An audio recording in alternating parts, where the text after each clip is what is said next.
Olá! Continuação do conteúdo Força e Movimento, do capítulo 9 do livro de vocês, a partir da página 122. Bom, dentro desse capítulo Força e Movimento, vai estudar força, equilíbrio e as 3 leis de Newton. Hoje, vocês vão ver um pouco sobre força, um pouco sobre equilíbrio e a primeira lei de Newton, que é conhecido como o princípio da inércia. Vocês veem isso de forma bem resumida no 9º ano e agora no 1º ano vocês vão ver de uma forma mais aprofundada. Quando a gente fala em força e movimento, que é o título desse capítulo, eles têm interação direta um com o outro.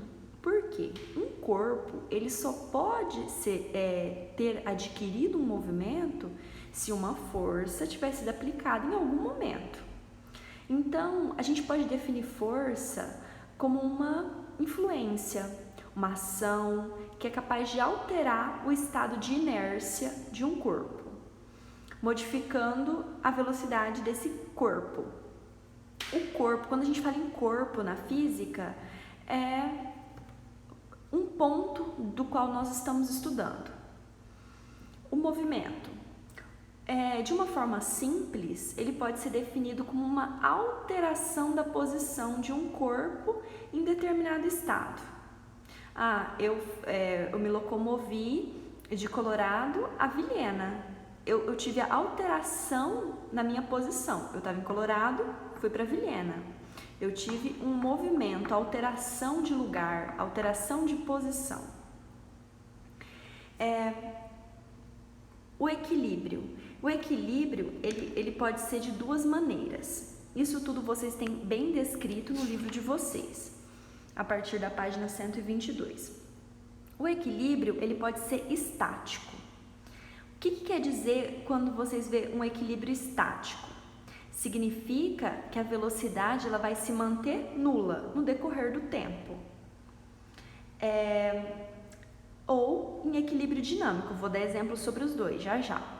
Equilíbrio dinâmico é quando a velocidade vai ser constante em direção e sentido. Um exemplo de equilíbrio estático, quando você vai no circo e alguém do circo se equilibra lá naquelas cordas e faz manobras. Perceba, ele está em equilíbrio e a velocidade daquela pessoa está nula, ele está paradinho, equilibrado naquelas cordas. Um exemplo de equilíbrio dinâmico. Você vai na academia e faz esteira. Você está lá, correndo, e o seu movimento? Está tendo movimento, não está? A velocidade, ela é constante. Se você colocar lá, programar ela para qual velocidade você quer e começa a correr. O nome desse equilíbrio é dinâmico. O equilíbrio ele é dito como dinâmico quando o ponto material tem velocidade vetorial constante. Então, existe uma velocidade.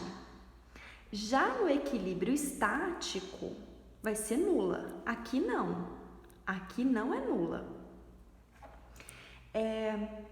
Sobre esse tema aqui de baixo, as leis de Newton, primeira lei de Newton, também conhecida como o princípio da inércia, eu vou anexar agora para essa semana um slide que vocês vão fazer a leitura. Para esse começo, é importante que vocês saibam isso. Quando a gente fala em força e movimento, eles estão inteiramente interligados. Força é uma interação que vai alterar o movimento de um corpo. Vai alterar a velocidade, vai produzir aceleração. Ponto. Vocês precisam saber, força é isso. Equilíbrio, outro ponto da física com outras características. Esse equilíbrio ele pode ser estático ou dinâmico. Uma pessoa correndo na esteira, dinâmico. Um equilibrista sobre cordas, estático. As leis de Newton são quantas? São 3. Qual que a gente vai falar essa semana? Só sobre a primeira, o princípio da inércia, também conhecida como a primeira lei de Newton, que essa daqui vai estar em forma de slide.